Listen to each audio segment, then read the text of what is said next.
วเพราะว่าบนนี้ก็เฮ็ดทางแล้วก็เสียได้แต่ว่าบ่มีผ้าแยงหน่อยเนาะมันต้องผ้าแยงสิบ่น้องหรือผ้าแยงเขียวเพิ่นชื่อม่วนเท่าไหร่เด้เนาะเพิ่นชื่อมุ้งข้าวไก่เท่าไหร่โลละ65โลละ65,000หน่อยเนาะตัดภาพตัดช่องมาบ้านนี้โอ้ยจะลงเฮือนชานบ้านช่องน้องเพิ่นพี่ไหนเนาะต้องเกือบค่อยเลยเมื่อกี้นี่เนาะใครเนี่ยแต่เห็นทางอันน้องจันเพิ่นนั่งอยู่เนาะซ้ายขึ้นด้วยเบิ่งก่อนปึ๊บโอ้ยเซ่ปาดโอ้ทาสีตัวนี้แห้งเนาะสบายดีเนาะโอ้ยคือมานั่งเผาหม้อข้าวแต่เช้าแต่เที่ยวแท้นึ่งข้าว นึ่งข้าวบ่โดยตู้เมย์ไปใช่ไรแม่ไปสวนโดยไปใช่ปลูกผักปลูกผักบ่เนาะตึ๊บขากล้องก็อยากพังเลยพี่น้องอ้าวรุดอีกเลยเฮ้ยโตพี่หน่อยเนาะล้มบ่อยว้ยอยู่พี่หน่อยเนาะเบิ่งขออนุญาตตีมาละเบอร์ให้น้องมันดูอุ้ยแมวไปที่น้ำเลยดิตีตึ้มกันเนาะตู้เนาะบ่ได้เข้ามาลาย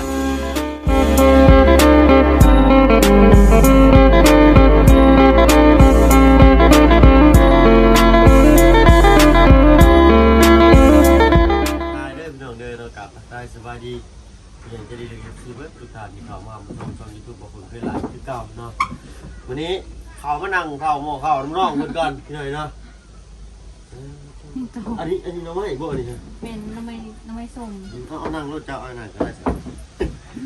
เนาะเข้าร้านสอบรีใส่เนาะเย็ดเลยครับใครกินข้าวหรือเปล่านี่กินแล้วใครกินข้าวยังเลยไอ้ชิมากินข้าวเจ้าเลยข้าวสุกก่อนบุญก้อนนี่ไอ้มากินข้าวนึกตึงๆนี่เนาะเสียจำไม่ได้กินจอดข้าวสุกก่อนทางลุงเลยค่ะลุงเพิ่มเป็นนั้นกินในบ่อนะก็ได้นี่จะนึ่งข้าวอยู่เลยเนาะทางบ้านนึ่งมื้อเลยจักขวดเนาะขวดเดียวมื้อละขวดเดียวแต่มื้อเช้านี้อุ่นเขาเย็นเลยทั้งเพิ่นมีอีกที่พี่หน่อยเนาะเพิ่นว่าคนจะเห็ดจะเก็บไปกินนะเนาะบางคนนี่เป็นสิบ่ได้รู้จักเห็ดเนาะไม่ส้มนะมันมีแต่เสียมาต้มกินเดียวก็แล้วเลยนะอันนี้เพิ่นเก็บไว้สู้แบบบ่มีแนวกินเอามาตำหัวสิงไทยกินกับข้าวก็ได้แม่นี่ก็กระถินบ่มาลายแตก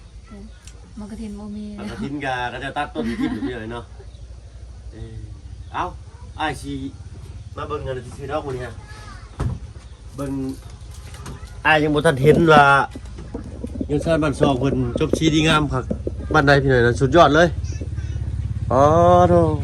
สีเหลืองอลามอยู่นี่เนาะอันนี้พายท่าให้เนี่ยสร้างบ่ท่าบ่เบิดเนาะยังข้าง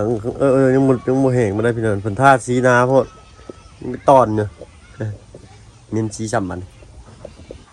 ลมบ่พี่หน่อยเนาะหน้ามาแล้ววันนี้ปากเริ่มแตกแล้วนี่ก็ได้วันนี้ปากแตกแก้มแตกแล้วหน้าแข้งก็คือเก็ดงูนี่แล้วบัดนี้ไก่จะหอดหน้าโอ้ยหอดได้หน่อยมันหนักพิษฤดูเฉยๆปีนี้พิษฤดูหน่อยนึงเอาได้ยังกินมื้อนี้ได้ยังกินน้องเฮิมซื้อปลามาแกงขนมไม้ส้มบ่ทั้งลุงเฮิมเพิ่นโทรมาแต่เช้านี่พี่หน่อยเนาะมาเด้อเดินมากินแกงปลากดใส่หน่อไม้ส้มเพิ่นว่าเนาะ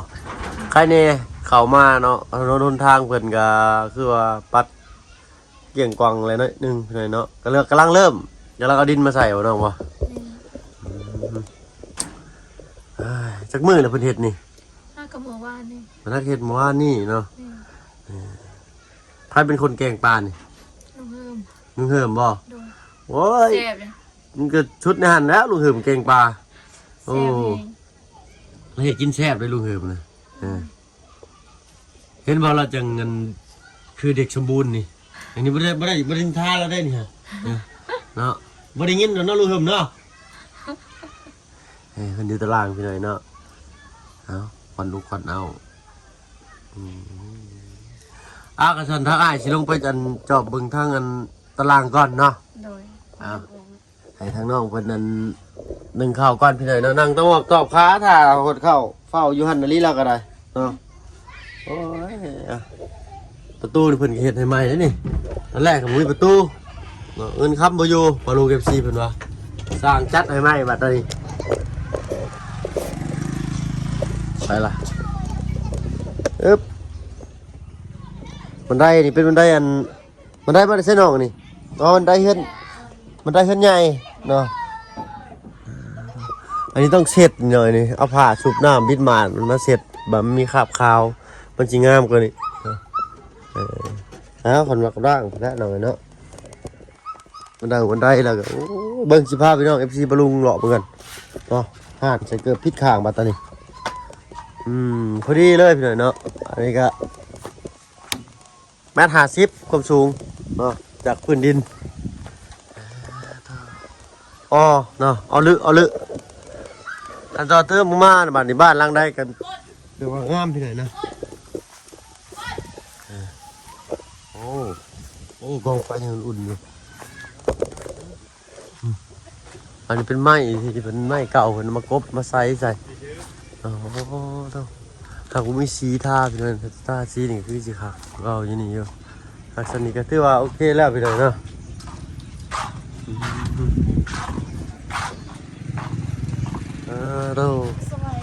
โดยสบายดีน้องจันพอโตโดหนาวเนาะสงแงดน้องเนาะสงแงดลึเรา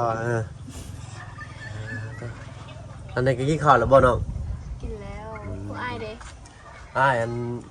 นั่งแล้วสิมาฝากข้าวน้ำลุงเฮิมนี่แหละนี่ยังมาน้องบูดมาพี่มาเป่าจุนัยตะกู้ก่อนตะกู้โดยสบายดีน้องเบิ่งบ่มียังมาฝากมาต้อนเด็กน้อยคือแตกแซวอยู่แท้ที่จะมาได้ตามเราได้แล้วนี่เอาไว้น้องจะไปใช้อะไรคือบ่เห็นน้องจ้ะเลยบ่เป็นหยังล่ะน้องจ้ะแทบสิบ่ถือแล้วเลยขับไปอยู่บ่อนอื่นพี่น้อยเนาะเพราะว่าบ่ค่อยจื้อน้องเราได้เป็นได้น้องบุตรหนาวบ่หนาวสงแงดเนาะเป็นได้เพื่อนชาติบ้านช่อง1ข้าว1น้ำเรียบร้อยข้าวเบิดได้บ่ข้าวยังอยู่เนาะฮักก็ซื้อมาอีกเนาะตัวอ้ายซื้อไปให้เบิดเรียบร้อยเนาะจะสอบ1นี่กินได้เฮิงบ่เนาะเฮิงอยู่ได้ประมาณ3 อาทิตย์ประมาณ1เดือนเนาะผ้าห่มเป็นไรแบ่งปันกันเรียบร้อยน้องหนุ่มแต่ละผู้แต่ละคนพ่อกันอยู่บ่โดยยังบ่ทันดูยังบ่ทันใส่ซ้ำ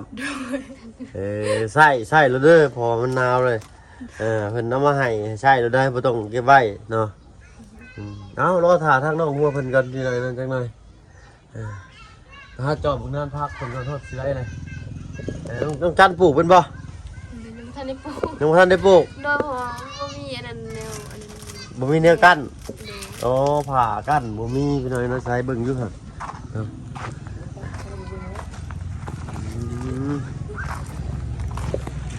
เราไผเฮ็ดนี่น้องไผเฮ็ดน้องชมกับข้าวหัวกับน้องหัวเนาะสมกับเพิ่นอยากปลูกผักอยู่ได้พี่น้อยเนาะอ้ายสิถามจะมักกินผักหยังผักกาดแล้วก็สลัดแล้วก็หอมบัวผักกาดผักสลัดผักบัวเนาะผักกาดหินรู้จักบ่ผักกาดหินนะโอ้ยพี่น้อยเนาะฟ้าฝนก็คือสิตกซ้ำเนาะมืดครึ้มมาว่าหน้าหนาวฝนตกมานี่หนาวบ่เว้าแล้วนี่เสียแต่มื้อได้น้องหญ้านี่ฮะเมื่อวานนี่แล้วก็บ่มื้อซื่อนี่เมื่อวานกับมื้อซื่อนี่ก็น้องหัว2คนเนาะเขาต้องขุดออกเขาต้องขุดเฮ็ดเป็นนานให้มันซ้ำกันบ่เรือเอามันเชียงไว้นี่เลยมันเป็นแถวเพราะว่าบ่นี้ก็เฮ็ดทางแล้วก็เสียได้แต่ว่าบ่มีผ้าแยงหน่อยเนาะมันต้องผ้าแยงสิบ่น้องหรือผ้าแยงเขียวเพิ่นชื่อม่วนเท่าใดเด้เนาะเพิ่นชื่อมุ้งข้าวไก่เท่าใดโลละ65โลละ 65,000จักโลเด้ข้าวไก่เจ้าจักโลเพิ่นซื้อมาให้บ่ไรจะซื้อมาจักโลบ่ไรข้าวไก่นะ ได้ข้าวไก่จะซื้อมาจากโล3 โลบ่เหลือบ่หรือพอดี เดี๋ยวยังหน่อยนึงแกงมือซ้ายจะวันว่าพ่อ 6 โลอัน3หรือ6ตู้3หรือ6 3 โล โอ้นี่6 โลน่ะจะพอดีประมาณแสนปลายพี่หน่อยเนาะเอาเบิ่งเติมน้ำกันอีก บ่ฮอดโลเนาะบ่ฮอดนั่น6 โลเนาะกันนี่น่ะ อ้าวข้าว ก็ ไก่ ได้เอาขึ้นสูงไง เอา3 โลนี่ก็สิพออยู่เนาะเอาพี่หน่อยเนาะโลละเท่าไหร่ก็65 โดย 2 โลเนาะ3 โลเนาะอันนี้คือเป็น1,200 หอบพี่หน่อยมันต้องเอาหอบเดียวนี่ก็ยันไก่เข้าของเราเลยนี่อ๋อมันก็สูงอยู่เนาะสูงประมาณเมตรนะมันก็ไหลเอาเลยน้องๆเนาะทั้งแม่ไม่ใช่ทั้งตัวแม่นี่ ไปสวนแล้ว ไปสวน ไปปลูกผักกาด ไปปลูกผักกาดอยู่สวนพุ่นใกล้บ่เนาะมักสลีก็มี โดย ใกล้บ่พุ่นไป ไม่ได้ไก่กันอยู่น้ำเซนนี่ อยู่ในน้ำเซ่รถบ่หรือว่าข้ามเซ่ไป ไม่ได้ขามอยู่น้ำเซแต่ว่ามันเป็นห้วยเดียว อ๋อข้ามห้วยไปทางบันดงนี่ โดย ข้ามห้วยบันดงที่น้องหัวเราเนาะโอ้ยมักสลีใหญ่เลยบอกอ้ายเด้อสิไปนำเบิ่งนำเด้อ โดย เอาค่อยถ่าทั้งน้องหัวจักหน่อยก่อนเนาะและถ้ามันแห้งจักหน่อยจังควรดินขึ้นก็คือเขาซับมันวุ่นเลยครับยังก็เพิ่นว่าเอาในพักโห้ยเลยก็เอาน้ำโฮดหรือว่าเอาน้ำโฮดก่อนเลยจังเอาในพักโห้ยนี่แหละหาแนวใบไม้มาปิดไว้เอาตามแต่สูตรที่เจ้าปลูกนะที่เจ้าเคยปลูกได้แต่เมื่อก่อนจ้ะ เฮ็ดอันนั้นขุดดินออกแล้วก็ใส่ดินให้มันมุนแล้วก็ใส่ขี้แบะขี้ โอ้มีเนาะฝุ่นเนาะ โดย โดยเนาะเอาทางบ้านเพิ่นมีฝุ่นก็ดีกันไปเลยเนาะแต่ทางบ้านอื่นนี่หายากไปซะไปถ่าทางน้องหัวอยู่และนั่งถ่าเพิ่นอยู่ตุ่มตารางกูเนาะเอาพอได้ปันลูกปันหลานเนาะล่ะเนาะมาแม่มาหน่อยแต่ปอจุไหนเดี๋ยวได้น้องเอิ้นอยู่ มาเอาเบิดอีกเบิดแล้วบ่ ไปที่ไหน เอาบ่กล้าซ้ำ ไปที่ไหน มาเลยมาสมาบ่ได้มาผู้ใหญ่กินดอกผู้ใหญ่มาให้เด็กน้อยสู่กันเอาปันกันเหนื่อยเนาะทางน้องหัวเพิ่นยังอันนั่นอยู่ได้ยังมากินมื้อนี้บ่อะไร ปิ้งบ่โอ้ยสบายดีเจ้าถ่าน้องเพิ่นก้อนเพิ่นยังนึ่งข้าวอยู่ บ่ให้ข่อยหิวเลย กินแล้วบ่หิวก่อนกินก่อนแล้วได้ฉันเราย่อมาบ่ให้กินน้ำได้ข่อย กินก็บ่กิน ได้ปิ้งมาได้ใช้นี่ อมปลากดนะเก่งปลากดใส่นม แกงปลากดใส่หม้อหูบ่อยากบ่เดี๋ยวน้อยถ่าแล้วก่อนหิวก่อนกินถ่าก่อนรถไปได้มาได้ใช้นี่ กินให้ดีปิ่งโม ได้มาได้ใช้นี่ เบิ่งชื่อนะมันแบบนี้นี่เนี่ย ถ้าแซ่บอยู่ได้นอนแล้วก็ได้ แซ่บเลยนี่ ทุกคนใส่ถุงแล้ว จ้า นะ อะไรกันลุง ผมบ่กล้ากินหรอกขอยันตุ้ย โอ้ลุงยันตุ้ยตอนลุงยังคนดีอยู่เนาะ ไอ้หิวไอ้ยังไม่ได้กินข้าวเช้าเลย เอาเนาะถ่าทั้งน้องว่าเป็นจักหน่อยกันกินถ่ารถเบาไรเจ้า โดยแซ่บท้องแล้วแม่นยังดอกกินได้สิ กัน กิ ใน น กระ ยา เพาะทำหาอะไรนี่นะ บ่ค่อยสบา มาย อยู่พี่นี่บุคอยได้กินข้าวสม่ำเสมอเราพี่หน่อยเนาะบางมือบางเว้นกับทั้งทีมงานพากันเลิศเปิดเปิงไปเลยเนาะเอาดูแกงปลากดใส่หม้อเนาะ จะเรากระซุกเล่าข่าวนี่ค่ะ เอาพี่เลยถ่าข่าวลงไปพร้อมกันเลยก็ได้กันสั้นก็ได้เนาะพี่หน่อยเนาะเป็นฮีทเด้อพี่น้องเด้ออีกอย่างหนึ่งก็หิวเนี่ยทีมงานนี่ได้เนาะไม่ได้ปั้นเศร้าพากันออกมาเลยตามสาวเพิ่นก็อยู่กันกุ๊กๆหมู่ๆที่แหละพี่หน่อยเนาะโบ้บันไดทั้งหน้านี่งามเนาะไฟเลือกสีให้น้องพอบุญทงมันเลือกสีให้เนาะโอ้ยเข้ากันประดันอำลำอยู่พี่หน่อยเนาะสีบ้านกับสีแดงเชอรี่อยู่จ้ะสีอันนั้นก็เป็นสีไม่ดูแดงแมวนี่เพิ่นเอิ้นได้น้องบ้านจ้ะแมวคือกันอันนี้แมวเจ้าเนาะแมวสีน้ำตาลนี่อันนี้แมวไฟคือเท่แท้นี่ มันหากันมาแต่เมื่อวานมันดูนี่เลยพวกจังแมว สีงามไปหน่อยเนาะครับปูนแกงปลากดลุงเฮิมเพิ่นไปน้ำลุงเฮิมอยู่วิโอใต้พี่หน่อยเนาะเพราะว่าเพิ่นพาเห็ดกินตลอด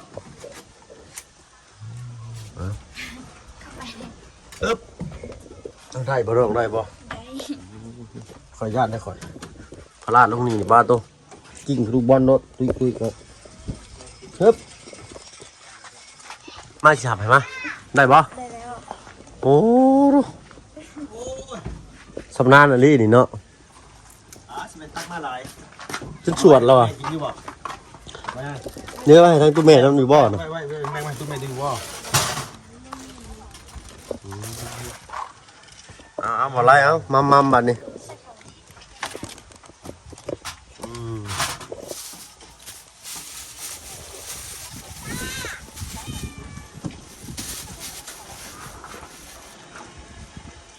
ครับน้องจันเป็นจัดการให้พี่หน่อยเนาะ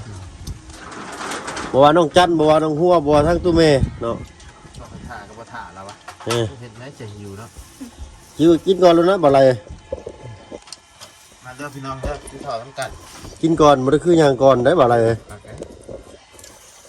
ก่อนดีก่อนนะ แม่นได้เด้อมาเด้อทางลุงบุตรเด้อ บุดมาบุดมาชิมเก่ง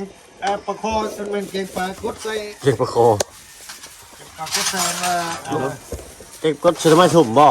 เนาะไม่สุก บ่ได้กินแต่ดนเด้อ เดี๋ยว ปก ไป ติ ฟังกันกว่าเจ้าก็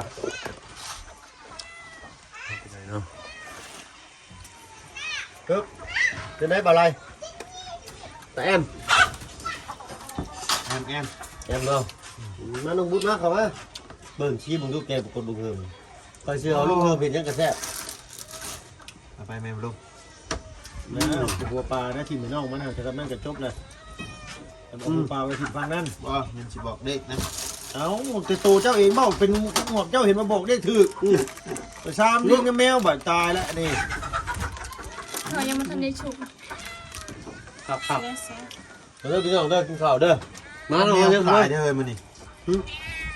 ตายโตแค่ไหม มานั่งนี่แมว ไม่มุดมันไม่มุดนะน้องแมวมุดมิ้วเอาลูกมาทุกบ่เอาแม่งไปพุดเอาทำไมแม่กินได้ปะเลย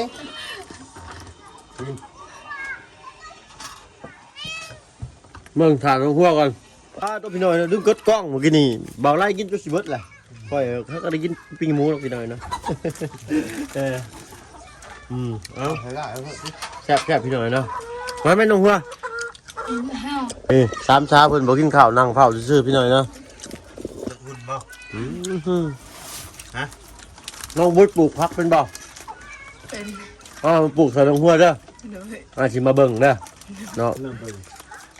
เดี๋ยวสิอันเอาเมล็ดพันธุ์พักมาสู่ปลูก ยังบ่มี ยังบ่มีบ่ แย่งกัน แย่งบ่จะซื้อมาโลละ65บ่ โล60เนาะว่าเอาตัวมันเดือดอ่ะลงมาอ้อมมันก่อนมันเดือด ออมแล้วไม่ต้อง แม่ บ่ฮอบบ่ บ่ได้แต่เบิ่งดุมหั่น เดี๋ยวเอาลงมาอ้อมไปเด้อมันขาดอะไรกัน จะมาใส่อีกเนาะ มันโลนึงก็ได้ โลนึงเนาะซื้ออยู่จ้าขึ้นเกียรติบ่ บ่ห่านอยู่เนาะ ท่านถามเนี่ย แค่ยูคนเป็นตาย โอ้ชุดนี้ได้ลุงเลยบอกคันบอกคนอื่นแกล้งกับบุเชื่อคันบอกลุงเฮิมแกล้งกับเชื่อเนี่ย แต่ว่าอันนี้เนี่ยคันกินน้ำมันได้เนี่ยขย้อมอย่างเดียวแล้วบุกินหัวหัวก็หางบุกิน มันตักทิมเนาะเขารถเนฟน้ำอยู่กัน บุกินก็ให้แมวกูกินพุ่นน่ะหัวมันกินยูหัวบ่หัวมันน่ะกินแต่หัวปลาเจ้าบ่ค่อยอยากปานใดกินยูคอมันเจ้ากินบ่คอเจ้ากินบ่คอปลากิน น้องจะบอกนะ แล้วขันหัวปลานี่ค่อยกินดูแบบขันเป็นหัวกบหัวเกียดนะค่อยกิน ยอมรับเลยสิ ยอมรับ เอาบุญไม่แต่หัวข้อไก่หัวไก่บุกินมาบุญก็ยอมเลย ใช่หน้าบุกินอันหัวกบนะ มันขายกันอยู่นี่เสียจะบุกินเนาะก็หยอกพี่น้องเลยเนาะเอาหลายคนกับหลายเป็น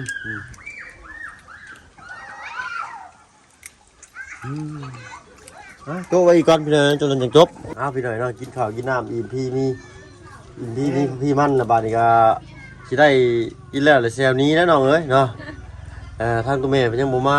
เป็นอะไรเบิ่งโดยรวมแล้วบ้านช่องเงินซ่านเนาะ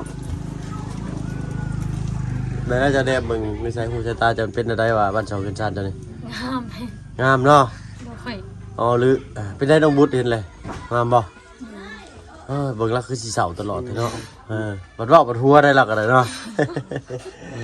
เอาโนโฮมอนเด้อพี่น้องเด้อเนาะ หื่นใจยิ้ม มันเป็นแม่เพิ่นมาจากมุงนี่เนาะ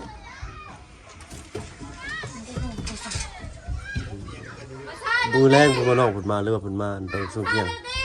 บ่ฮู้คือกัน อืม ยันเราพูดแล้วเราก็มา พูดแล้วเพิ่นจะมาเพิ่นปลูกวิชางประกาศประโพดบ่สรุปแล้วนี่เพิ่นสร้างบ้านซองบ่มีหยังต่อเติมอีกเนาะสร้างคือจบเรียบร้อยแล้วน้องเนาะเอาดีใจเด้อทางอ้ายก็เด้อเอามีแต่สิไปทางอื่นต่อแล้วบัดนี้เด้อน้องเด้อเนาะผู้ใดค่อยคำลงแรงบ่ได้สิได้แวะเข้ามาใหม่อีกเทื่อนึงก็ได้เนาะพวกชวนนี่ก็เฮ็ดรถตัวมันเรือน่ะเอามากางรถหน่อยเนาะ โดย ทำอะไรเป็นจัดการให้เราหน่อยมันยากเลยสำหรับคลิปนี้ถ้ามาเพิ่งเลยก็น้องบุ๊ดเลยก็น้องหัวเขาโตลำลาแล้วพี่หน่อยเนาะพ่อคลิปหนาพี่หน่อยเนาะสบายดีจ้ะป้าพี่หน่อยเนาะ การ ขอบคุณที่เขามาหามาชมช่อง YouTube บ่เพิ่งขึ้นไลน์คือเก่าอยู่ดีมีแรงเพื่อจะปุสุกคนสบายดีจ้ะ